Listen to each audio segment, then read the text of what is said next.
Good morning, everyone.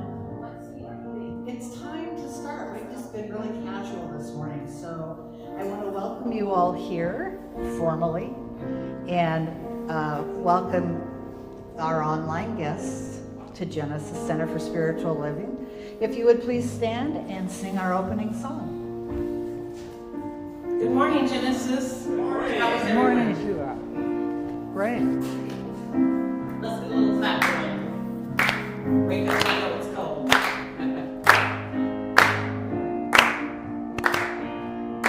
I'm in the right place at the right time. I'm just where I'm supposed to be. I'm in the right place at the right time. I'm just where I'm supposed to be. I'm in the right place at the right time. I'm just where I'm supposed to be. I'm in the right place at the right time. I am just where I'm supposed to be. Oh, my soul is welcome here. Oh, my soul is welcome here. I am getting the message loud and clear. My soul is welcome here.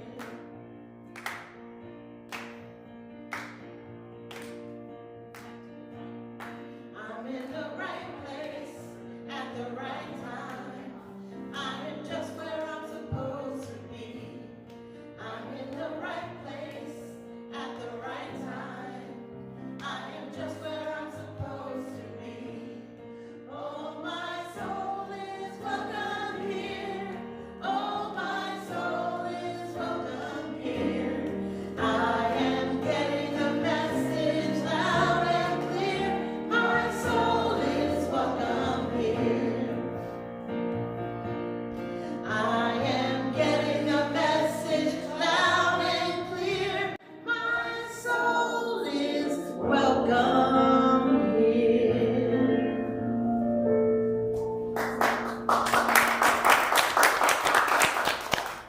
Thank you, Sheila. And thank you to our guest keyboardist this morning, Michael Miller.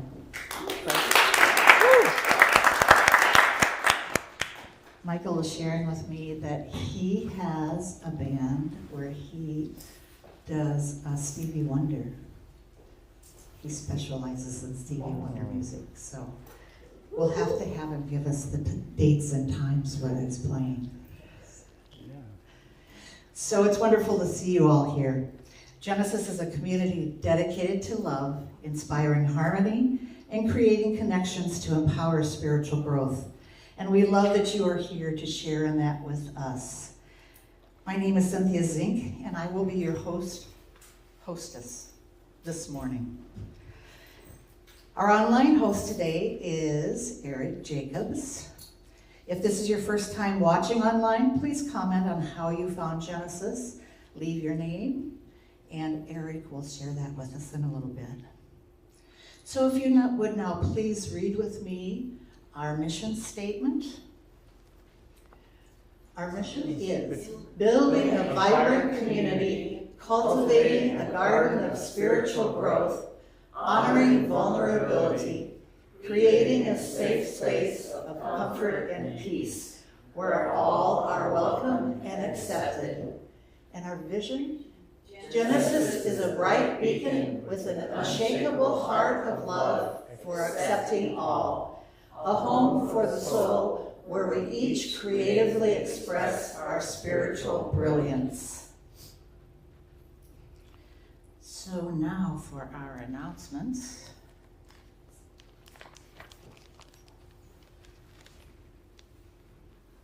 First of all, today at noon, we are doing a book study on the Universal Christ. It's a book written by Richard Rohr.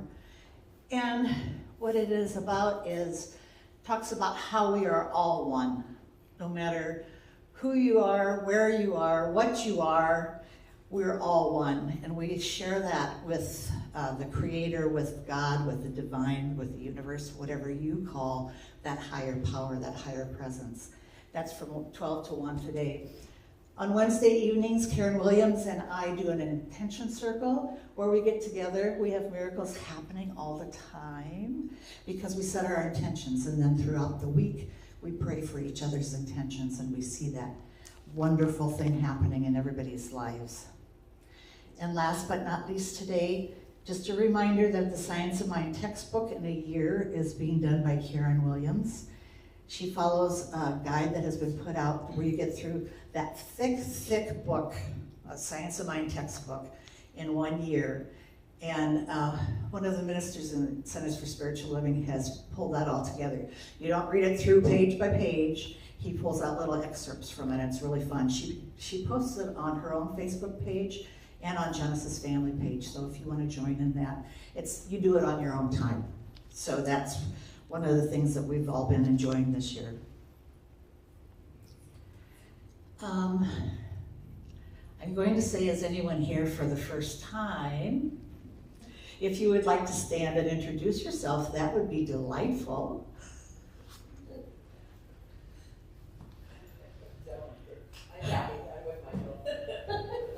Kathy's in the back. She came with Michael.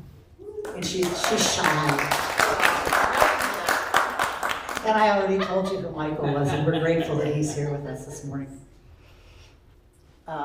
Eric, is anybody online for the first time? Not like I can tell. Okay.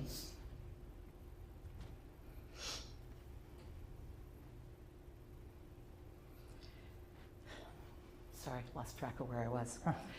So this is the time when we all get excited because we get to stand up and move around and meet and greet everybody that's here this morning. So if you want to do a little fiddling while we do that. Nobody listens to it anyway. Because everybody's talking. So please stand up and greet everyone that's here this morning. How are you?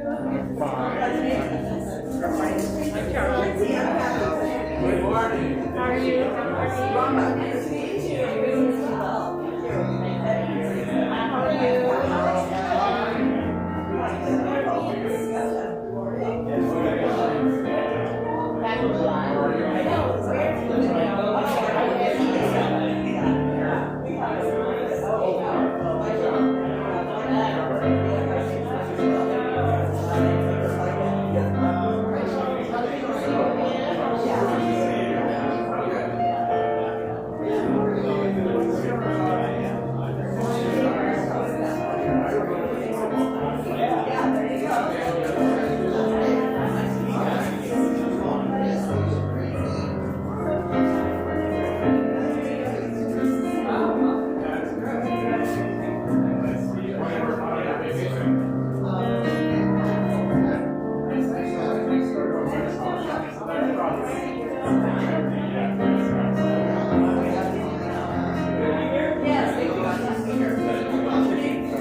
Okay, glad welcome back everybody.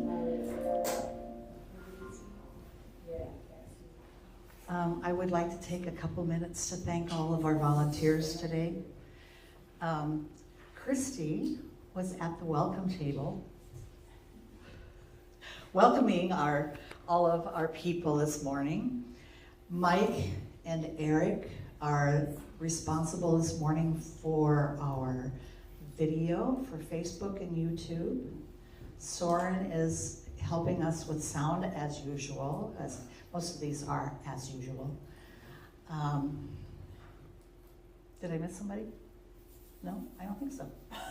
Oh, Gideon. I am so used to seeing him here that How could you forget the anchor? I know. Save the best for last.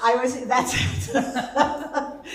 Gideon will be taking the offering later on, and I was going to say, pretty soon I'm going to train Gideon how to do the host job, and then he will move on up into the minister's position of giving the talks when Reverend James can't be here. So we're just kind of moving him up in responsibilities. Anyway, okay. So today our practitioner in service is Dave Pennick. After the service, you can meet with him if you'd like for prayer, for being thankful for life, being thankful for what life brings you, or if there's just a concern that you may have, Dave is happy to sit and pray with you. And we usually do it over in this little corner here. So that will be a time for you to spend with Dave and get to know him better. So now I'd like to invite you to stand once again and to sing our centering song. This is a fairly new song, so we are all learning it together. But Michael promised me he'd give me the starting note.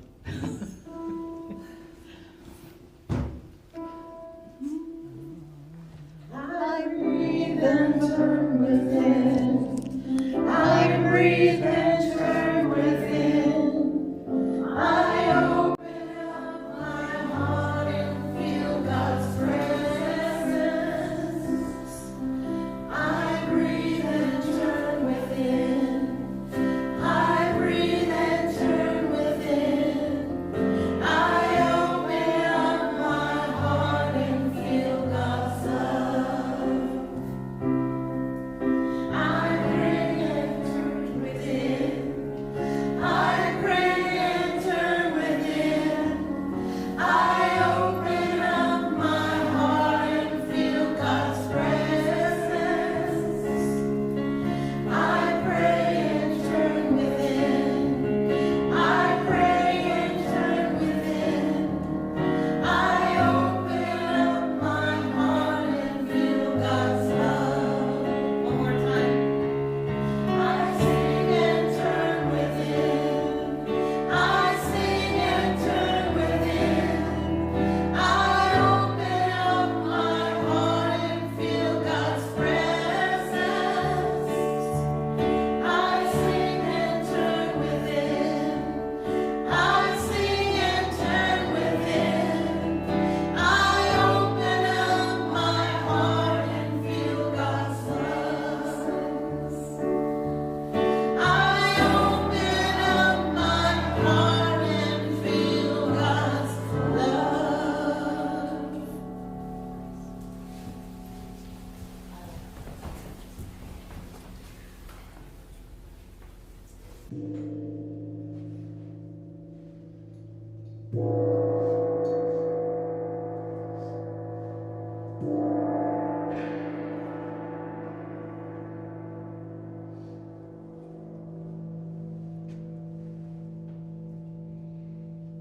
Good morning, everyone. Good morning, Dave. How are y'all doing today? Great. Good. Oh, that's great to hear. So for today's reading, I thought we'd have a little bit of fun because, we can come to church and have fun, right? Yeah. So James and we've been doing these talks about paradoxes lately. So I went online and I found some examples of some paradoxes. And so I thought that I would just go through and read a few of those, and then we will end with a little Ernest Holmes quote. And you can see if you recognize any of these. You can save money by spending it. I'm nobody. What a pity that youth must be wasted on the young. That's true.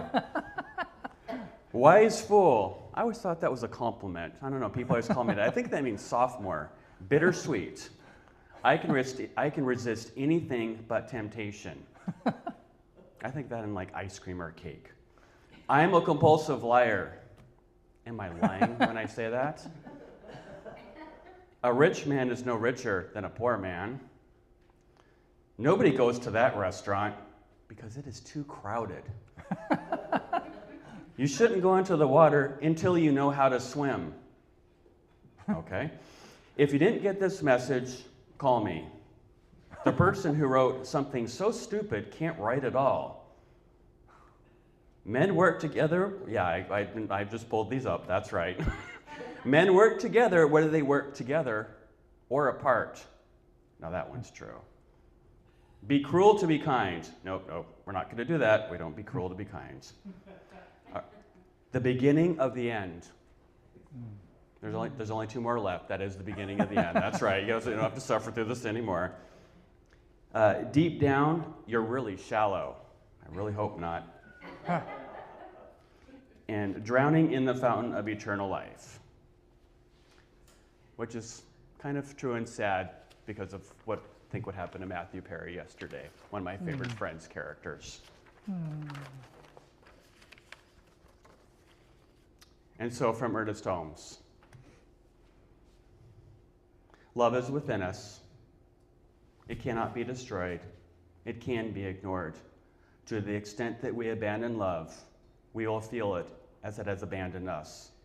Denying our love is our only problem, and embracing it is the only answer. Through the power of love, we can let go of past history and begin again. Love heals, forgives, and makes whole. So with that, let us pray. And Michael, if you want to give me a little background music for the prayer, that would be awesome. So I invite us just to breathe and turn within. You can close your eyes if that's comfortable for you. Just right now, I recognize that love. I recognize that divine presence, that wholeness, that energy, and that beauty that is the power and the presence of God. And as I recognize that love and that presence, I recognize that that presence of God and that spirit and the energy of the infinite is within each and every one of us here today. We are all a part of that presence because we are all a part of that wholeness, that oneness, that energy, and that true love that is God. And so I realize that all our expressions and everything that we do in all our lives and all the paradoxes and everything that we experience in life is that presence of God. And so I just realize and recognize that as we express our love, as we express our compassion, as we express our energy, and as we express us, as we truly are out into this world, we bring forth that love, we bring forth that light, and we bring forth that energy and that presence of God to all. And that love truly does heal this whole world. And so embracing that healing, embracing that love, embracing that energy within, I just release these words. I just release this prayer, and I release all that love out into that great universe and that great law that only says yes. And in the end, I call it good. I call it God, because it is always good, because it truly is, and forever, always, all God. And so it is. So it is. And so with that, I will invite Sheila to come to the stage. And Michael Miller, thank you so much for being here today. Our wonderful musicians today. Let's get a band. By the way, Michael and Kathy are really good friends of mine, so I just think it's cool that we're here today together to do music, because we usually do it in the clubs. So this is cool. And at their house, because I don't have a house right now. Ready? So, what you got? Do you want mic? Oh, yeah. Yes, please. I can grab it.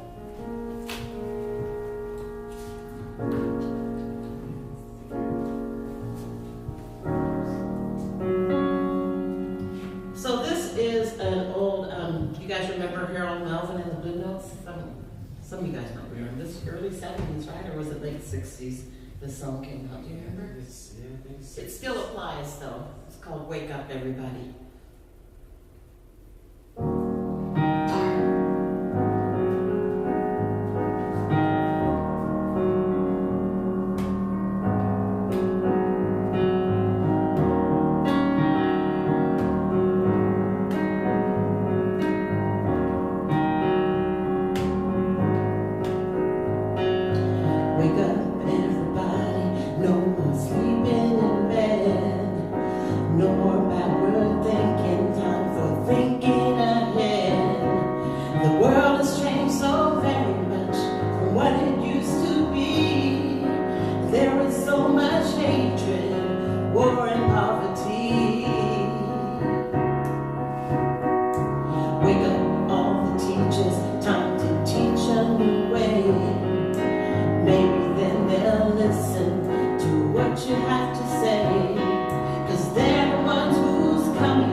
Thank you, Soren, and thank you, Michael and Sheila.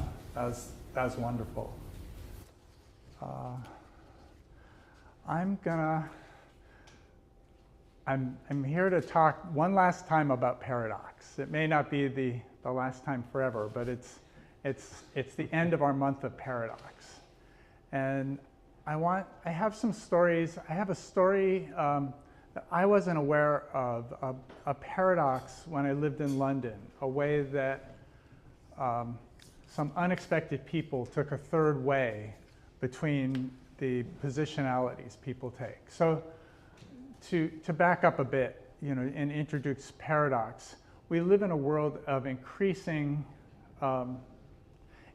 polarities, where people are, I'm on this side or I'm on that side.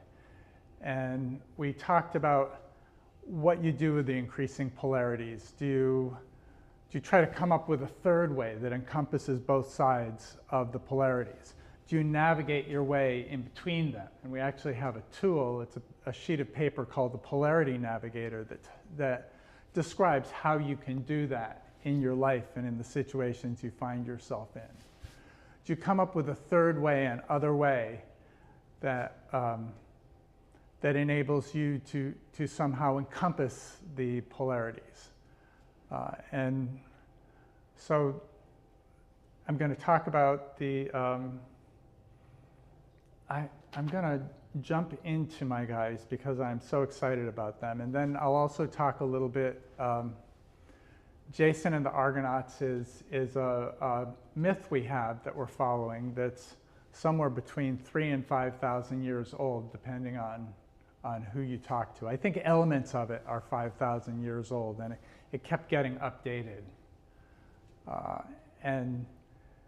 And so Jason comes to an important part of their journey, and Jason represents us. So our soul on its venture, our imperfect soul, comes to a new place, and what do we do? What do we do in this situation? And I want to bring us through. I think I'll ask Michael back up for a meditation. Actually, not yet. Sorry for. I've been talking about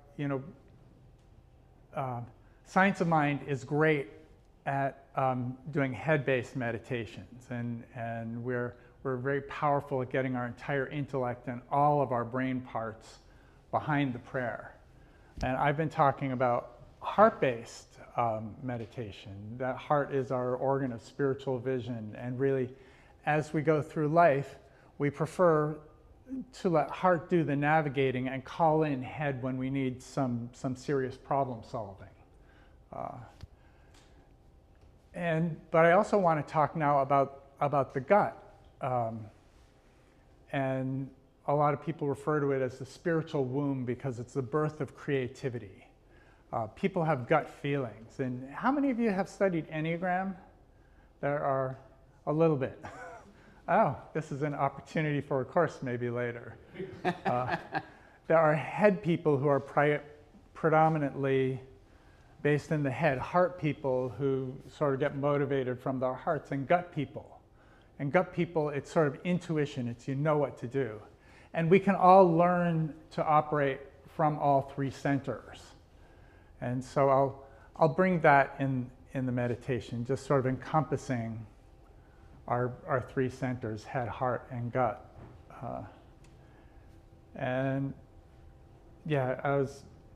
But what I want to do is jump into our first story of people who found an unusual way to deal with polarities. It was 1984 in London and Wales. And oddly enough, I didn't realize until this morning, I was living in London in 1984. I probably walked by these people. There was a miners' strike going on, and I knew about it because I was reading about it in the newspaper. Margaret Thatcher wanted to close down the coal mines, and the miners were seeing this as destroying their communities, and so they were on strike. And Margaret Thatcher cut off their pay, cut off the dole, and sent the police to deal with them. And the police were dealing with them not in the nicest ways. And the tabloids, England has tabloid papers which mocked the miners and which portrayed their struggle not even as quixotic, as just something that shouldn't happen. Margaret Thatcher referred to them as the enemy within. And from the miners' point of view, and my father's mother was Welsh, and these particular miners were in Wales, although there were also coal miners in the north of England and Scotland. They wanted to preserve their homes. They wanted to preserve their way of life. They wanted to preserve their communities, and so that's what they were going for. And then what happened, it started off with just one person. His name was Mark Ashton, and he grew up in Ireland. He grew up in Northern Ireland, and so in Northern Ireland there was also this polarity. Like if you were Catholic or you were Protestant, you had to choose sides, and the police chose a side, and the government chose a side. There was no being neutral. And he didn't like that. He moved to London. He also moved to London because he was gay. And he was the one who started Lesbians and Gays Support the Minors, LGSM. Sorry. So what they did, they started collecting money for the miners. And the other thing you need to understand about 1984 in London was that it wasn't illegal to be gay, but public displays of affection were illegal. And if somebody said they saw you in a public display of affection, you get thrown in jail. Like, boom, in jail. So this isn't particularly legal. It isn't a friendly society. There's lots of hostility against people who are openly gay. It's sort of a don't ask, don't tell. Please be secret. And Mark Ashton didn't like this, and he'd come from a place where you had to hide being Catholic or maybe hide being Protestant, depending on your neighborhood. And he thought you should just be what you wanted to be. And he saw the miners, in particular the Welsh miners, were being treated the same way that gays and Catholics were. And so he started, Lesbians and Gays Support the Minors, and they got buckets and they would collect money from people. And they collected a bunch of money, and then they were trying to find some minors to send it to. But minors were also victims of homophobia. And so the first bunch of minors they contacted were like, I don't know if we want to take money from you. But then he called up a woman named Shaw James, who was, at the time, she was a miner's wife, and she was working to feed 1,000 families every week. She operated, she worked in a food kitchen, and she made and distributed 1,000 breakfasts, lunch, and dinners every week to make sure all the miners were fed and their families. And so when she heard these people in London wanted to give her money, she was like, yes, of course I'll take it. And she didn't care they were gay. They were supporting her. They were, what did gay have to do with her? She liked having supporters, and they weren't used to having supporters. They were isolated. They were demeaned and belittled. And so there was a little bit of tension in the town. Not everybody appreciated. Some people, it took them a little while to get over their homophobia. It's sort of a mind virus but what happened is LGSM drove out to the town, and the town was named Onavin. And they delivered the money, and they got to stay at people's houses. And when they went to the pub at night, which was where people stayed, they noticed there was a live band playing, but nobody was dancing. And here's the other person. So we have Mark Ashton, who started it, and who is sort of the heart and soul. And then we've got Jonathan Blake.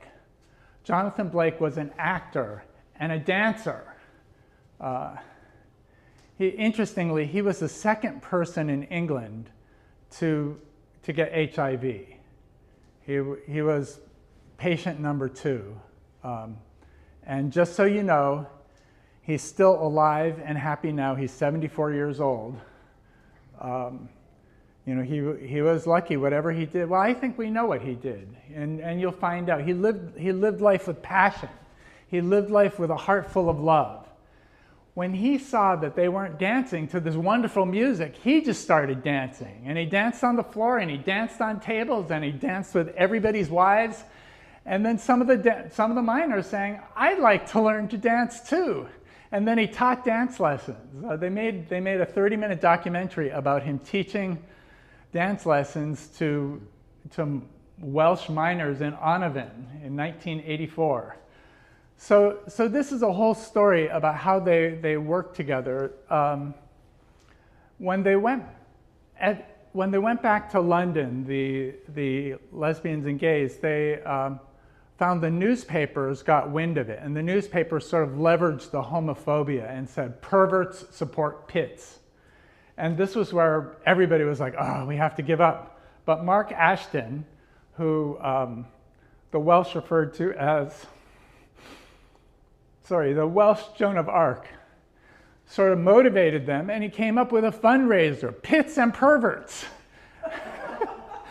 And everybody came to the fundraiser. They raised £11,000, which is $55,000 in today's money, that went to the miners. It turned out, though, homophobia wasn't quite conquered. The trade unions voted not to have the gays come and support them, in person, and they gave up the strike. But next year at the Gay Pride Day parade, hundreds of miners drove out with banners saying, Welsh miners support gay and lesbians.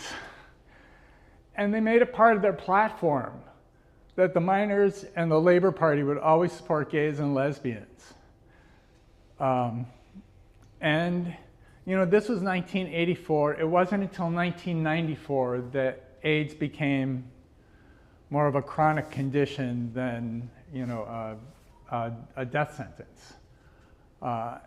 But by 1992 and 1994, because the Labour Party had that as a stake in their position, they had gay rights in England.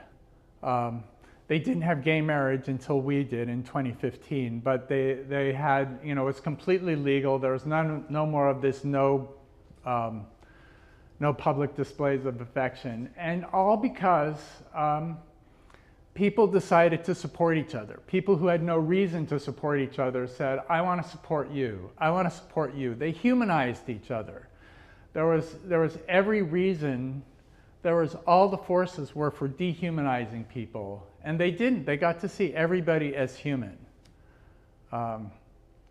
Shaw James, the woman who got the first phone call, ended up. So when the mines closed, when they stopped striking, what did they do? Well, they got other jobs. They went to school. Shaw James went to university and has now been the member of parliament for that district in Wales for 30 years, 40 years, I think. My dancer, Jonathan Blake, after he was an actor and dancer, and then he became a costumer for the English National Opera. And at 74, he still does some costumes, but he doesn't work full time there. Mark Ashton,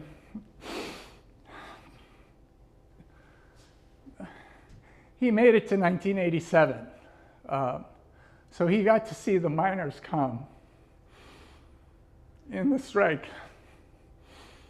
Gosh, anyway, at the time, it was interesting. I was living in London. My Aunt Mary was always telling me that we Americans were so stupid that we didn't understand that it was the Irish who were what was wrong with Ireland. And those stupid strikers should just give it up. God bless Aunt Mary. A lot of people feel like scapegoating is a very powerful tool people have used for thousands of years. They actually, in Leviticus, they talk about how you do scapegoating. You have two goats, and one of the goats is you're going to call the good goat, and this one you're going to sacrifice, and it's going to be all good things to you. And the other goat you put all your sins on. These are identical goats, but one of them you put all your sins on, and then you drive it out of the camp and you never see it again. You're like, go away, goat. We're not going to see you. And that way, all your sins are gone. And so the thing Aunt Mary liked was she didn't have to feel bad about her life. It was the fault of the Irish or the Americans who didn't know what was going on, or those Welsh miners. And then she got to live her life. You don't want to hear what she said about her coworkers. But she always had somebody to blame. And this was, my relatives found another way to deal with her, which was more productive, which was to make her laugh. And if you just started laughing at her ridiculous allegations, she would start laughing too, and she'd stop having to blame people. She could just laugh. And I think there was a lot of laughter in the LGSM, the lesbians and gays support the minors. It's a movie. The movie came out in 2014, and it's called Pride. You can get it on Amazon. You can get it from the library. But really, the message is about what you do when you find, how you live your life. Do you live your life blaming and scapegoating people, or do you find other people who are like yourselves and open your hearts to them? And if you open your hearts to them, you can just make a real difference in your life as well as everybody's lives. Everybody who is involved in that is a better person because of it. When they interviewed them for the film and the documentary, many years later, 30 years later, everybody remembered it as being a magical time. And so we can be part of that. I feel like part of that here in this church, and we have other causes that we're also part of, and we can also, we talked about a couple of weeks ago how as society polarizes, you can clutch to one side or the other. And in particular, the more you invest in clutching onto the side, the harder it can be to let go. And the example was people who thought space aliens were going to rescue them from a failing Earth in 1954. And the people who'd sold their houses or given away their houses and given away their bank accounts and given away their cars, they were the ones who were on the telephone saying, yeah, the officer, they didn't come now, but they're coming next time. They didn't come because we prayed so hard. We're all in with this flying saucer rescue. And we don't need to be pretending. We can actually, I love about Science of Mind that it's experimental. You do a prayer and you see what happens. And like these guys did, they collected money for the miners, and then they saw what happened. They went to the town and they got to meet the miners. They taught them to dance. They taught them, they learned to sing. They taught them to be vegetarians. That was actually the biggest cultural difficulty the Welsh people had. They'd never heard of vegetarians. And then they had to prepare food for vegetarians. But they did it. So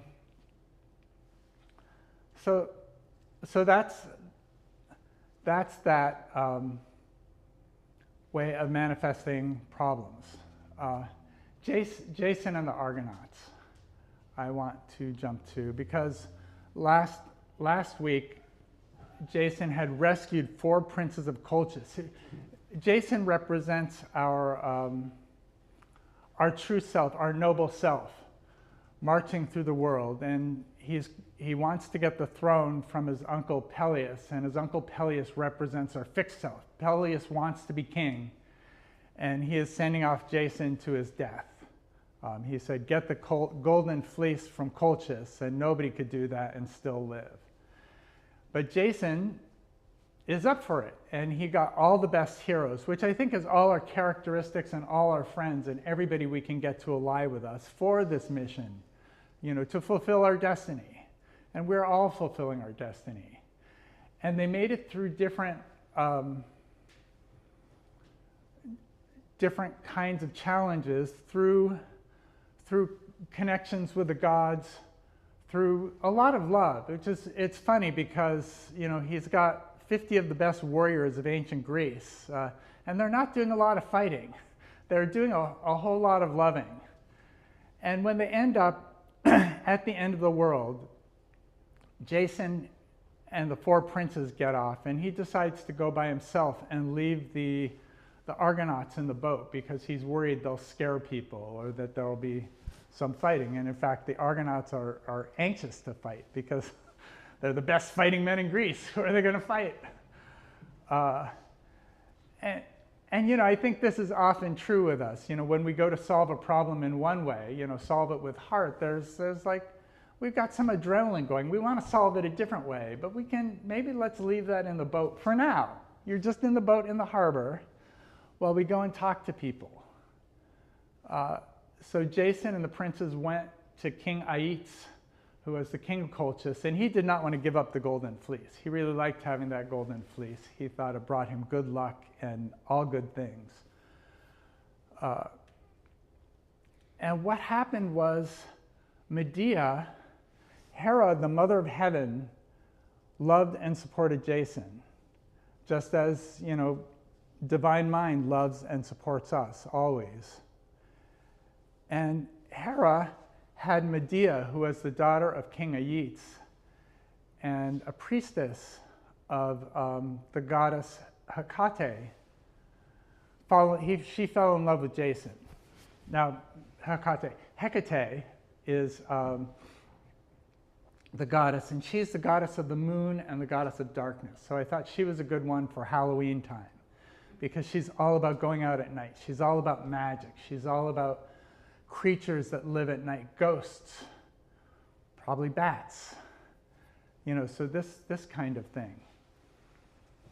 King Aitz asked Jason to plow his field with his 2 fire-breathing bulls and plant in the furrows dragon's teeth. And this was his clever method to get rid of Jason. Medea knew what his trick was, and she gave Jason a lotion so that the fire-breathing dragons wouldn't injure him. And so he did it. Jason harnessed they aren't dragons, they're cattle, but he harnessed the cattle, and they plowed the fields. And whenever you put in a dragon's tooth, it sprung up into a full-fledged warrior, ready with armor, ready to fight. And once the field was completely plowed, there was a whole army of these warriors. And Medea said, you don't have to fight them, just throw the rock in the middle of them and see what happens. And so he threw a boulder in the middle of them, and he hit a bunch of them, and they got mad. Hey, who pushed me? Who pushed me? And they started fighting each other. And they fought and they killed each other, but soon there was just a pile of dead warriors. And Jason was heartbroken. He was like, all those guys, they didn't have to die. And Medea's like, it's just their nature. When all you're concerned with is seeking worldly good, seeking honor, seeking glory, then you're just going to blame the other person. So there's a lesson, let's not blame people. Let's not be on those sides. The golden fleece was guarded by a dragon, but Medea knew how to put the dragon to sleep. And they grabbed the fleece, ran to the ship, and took off to sea. So they're still a long way from home.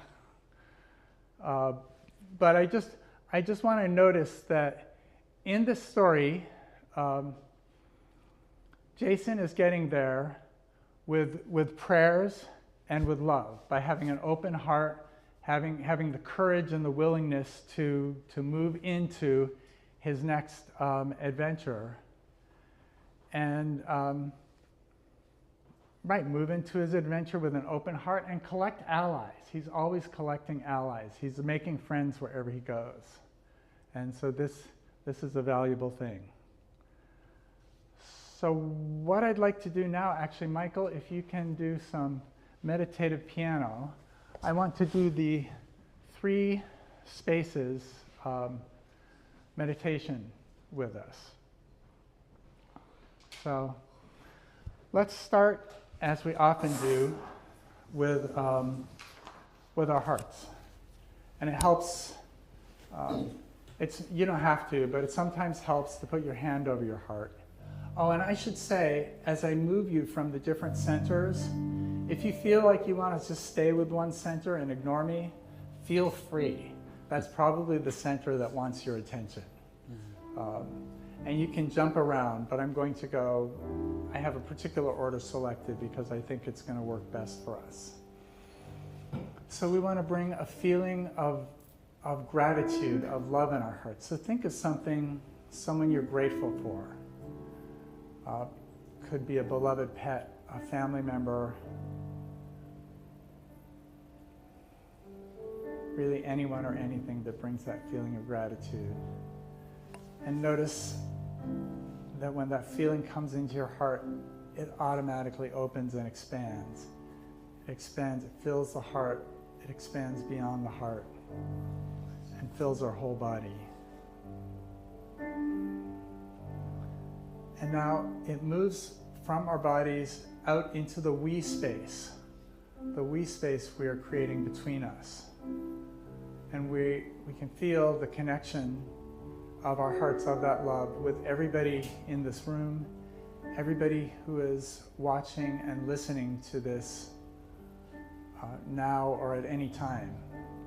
We're all part of this we space.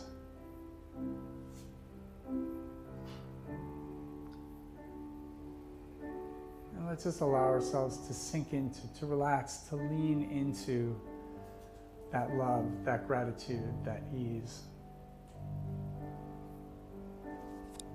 And now let's move our awareness down to our feet. And you may want to wiggle your toes or move your feet in some way, just to make it easier to pay attention to your feet. Is there pressure on your feet? What's the temperature in your feet? Are your feet tingling? And now from our feet, let's extend our awareness down into the earth, down through the floor, through the crust, into the very center of the earth.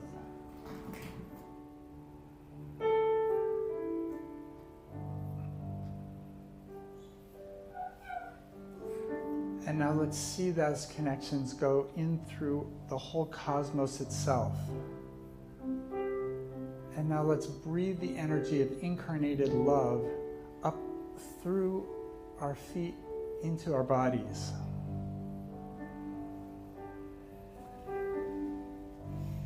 This connects us to our incarnated embodiment, welcoming the energy of spirit. And we are the contact point between the divine and the material. The earth and the very cells of our body is where universal spirit, beloved awareness, and our incarnate bodies meet, connect, unify. Notice how they blend together.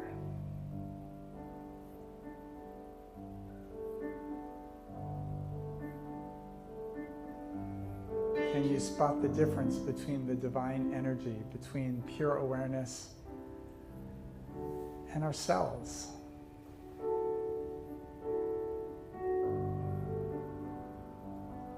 Now let's put our hands, move our hands to our bellies. This is where our gut instinct comes from, gut feelings. This is the Chinese Dan Jian, the center of the body. It's where intuition and our spiritual womb are from, the home of creativity. And allow the breath to help the hands rise and fall.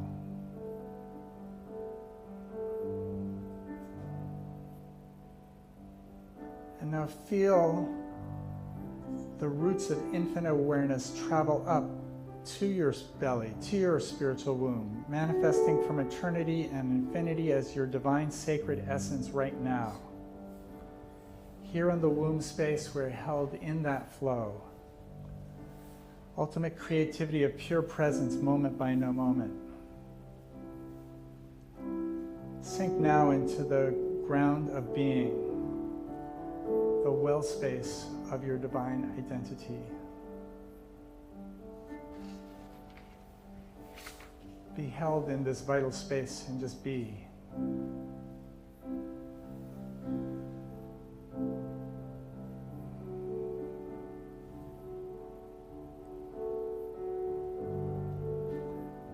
And now we feel connections from infinite awareness travel up to our hearts, manifesting from eternity and infinity as our divine loving right now. And now with our spiritual womb and our heart connected, let's connect to the we space between us, where we experience interbeing as a shared we.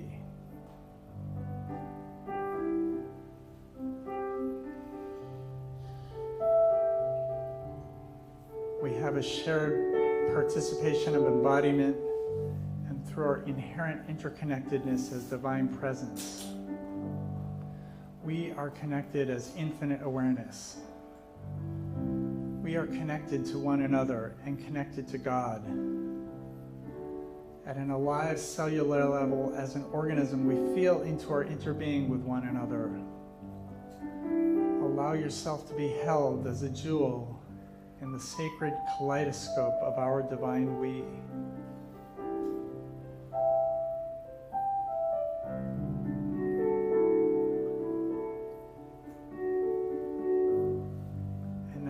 Back into our hearts, we move our awareness into our head space, our mind space, manifesting from eternity and infinity as our divine mind in this now moment.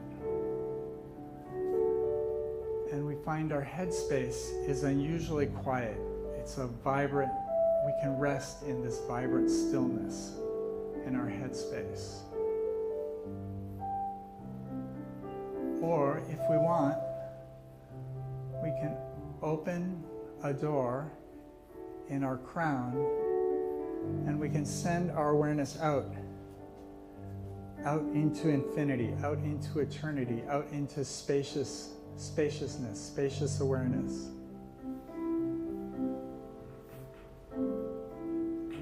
And we notice the stillness, the love, the connection.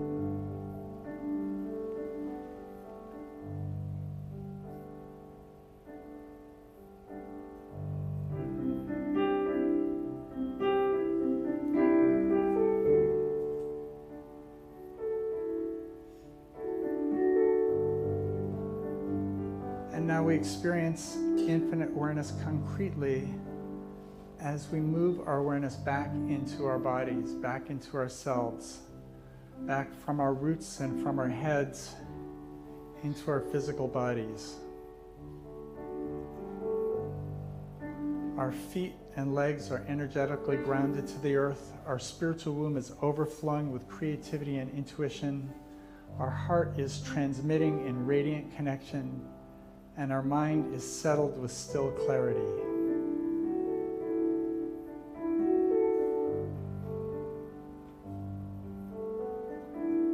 And taking another deep inhalation, we return our awareness to the room, to our bodies. Whenever you like, you can open your eyes and know that all those spaces, your connection to the earth, your spiritual womb, your spiritual heart organ of spiritual vision, your headspace and eternity. This is all us. This is our true selves. And we embody it. These bodies are a blessing. They allow us to channel that, they allow us to pull that energy, and they allow us to connect with one another in a beautiful way. Like the miners, like Jason. And thank you so much, Michael. So I'm going to talk a little bit about Halloween. I have been going around on Halloween originated in Celtic times. My people, they called it Samhain back thousands of years ago in Ireland, and it was a time when there was some fear of evil spirits and goblins and demons, and so on this time, I think they observed that the veil was thin, in this time of increasing darkness. The invisible world comes very close to the visible world. And so people use this as an opportunity to see and speak with people who have passed beyond. What the ancient Celts did was they would gather around bonfires and they would sing songs, and then they would they'd stay up all night, and they'd take embers from the collective fire to light their own fires in their homes that would keep them safe from any evil spirits. And when the Christian church came along, they weren't so sure about the evil spirits, but they did have a holiday, All Saints' Day, which happened at the same time. That's actually where we get Halloween from, because hallow is like, hallowed be thy name, hallowed space. So it was Hallows Eve was Halloween. And so though everybody would talk about the saints and the blessed people who had passed on November 1st, All Saints' Day, the Celts would still get together with bonfires to scare away the goblins and the evil spirits, because that was a thing too. And I think, like my Aunt Mary, we figured out now, we laugh.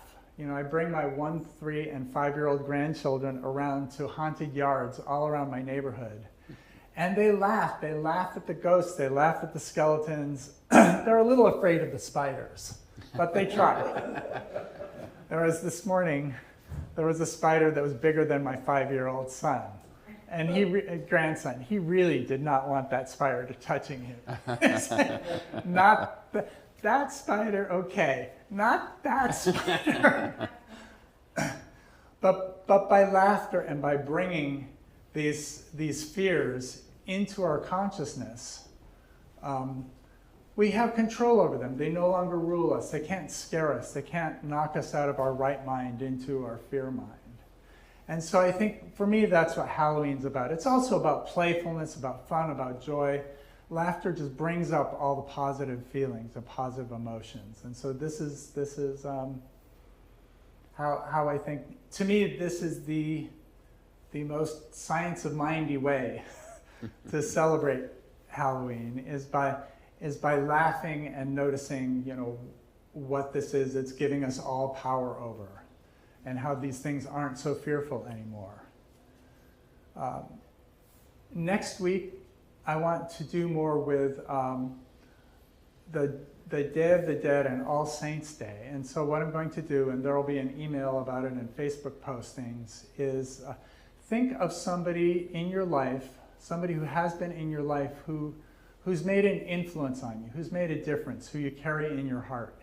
And if you can bring a picture of them or bring their favorite food, that's good. But just think and know of somebody who's not in the here and now, who changed you, who you are bringing a little part of their life forward. They are experiencing eternity through you. So we'll talk about that next week. That will be, it's an exercise as I've always done with my Sunday school kids and with adults too. So it works for everybody. So we've got laughter, we've got Sunday school, and we've got prayer cards. So everybody's chair should have some prayer cards. Oh, and this is where we can use music too, because people are going to be writing, and so we want some writing music. Thank you, Michael. On one side, it says my prayer demonstration. And so if you have an answered prayer that you can write down, something good that's happened in your life as a result of prayer, like Jason got his golden fleece, and Medea, two for her. You can write that on what I prayed for and what the demonstration is. And then on the other side is a prayer request, and it could be any kind of a prayer.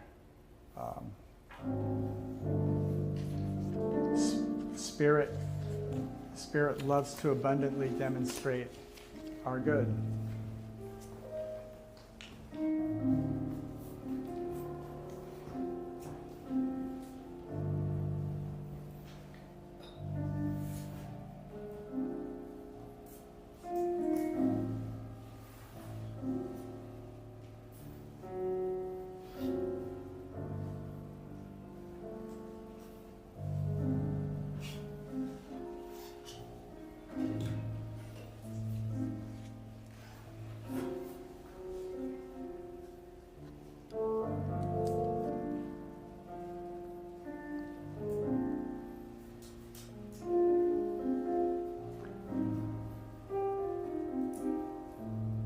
also, and as you continue writing, know that, actually 2 things. I have in 2 Sundays from now, so I think it's November 12th, but it's not next Sunday, but the Sunday after, I'm going to be leading a prosperity class, an abundance class, and it's about money and it's about so much more. So it's something, the first one is going to be, it's sort of a one-off. We're going to be doing it on Sunday after church, but then there will be a follow-up group afterwards for people who want to keep on going on different aspects that come up in the initial class. This probably won't be the only time I do it, but it will be the first time I do it here. So everybody's welcome, and more information upcoming. So I think that's it for me.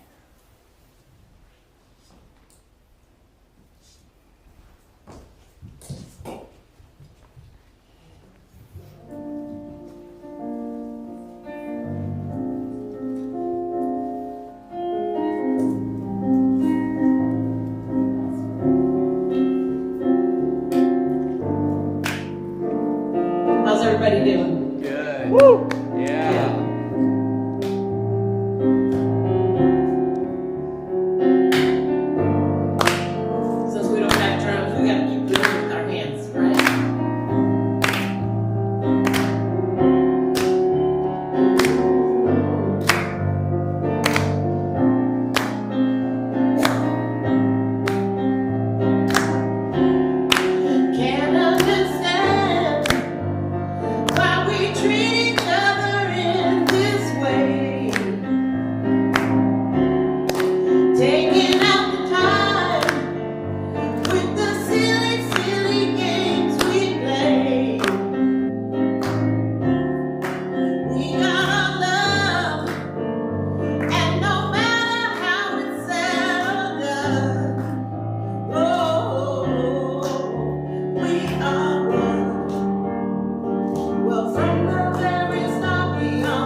fantastic. All right. We are now to that part of our service where we are going to do our offering right now. So, if you want to take out your offering envelope right now, and remember that our center is supported by God, and if you think the aliens are coming tomorrow, you can donate more.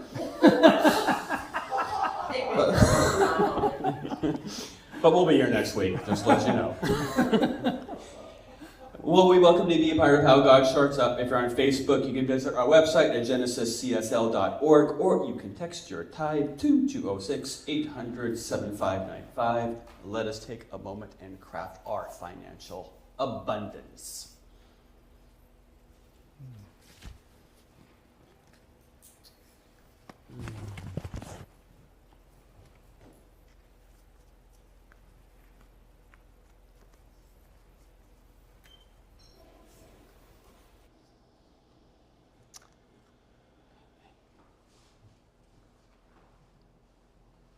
And so if we're done crafting, we can all hold our prayers and we can hold our offering to our heart as we sing our offering blessing.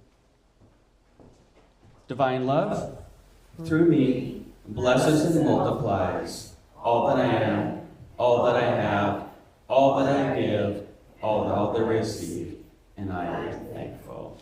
And so, Gideon will get up, our rock, our anchor here. We'll get around and collect your offering and prayer cards today as we sing, God is my source. God is my source.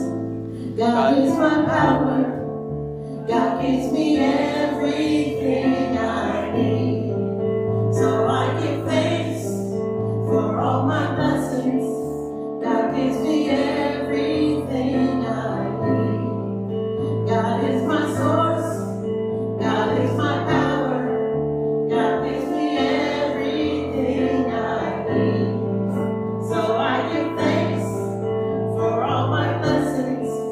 God gives me everything I need. God gives me everything I need. God gives me everything I need.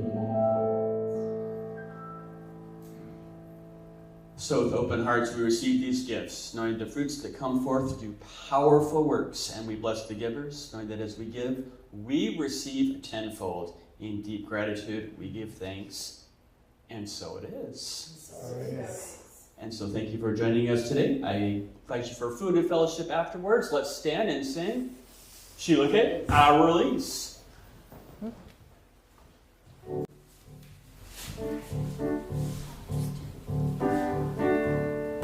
I release and I let go. I let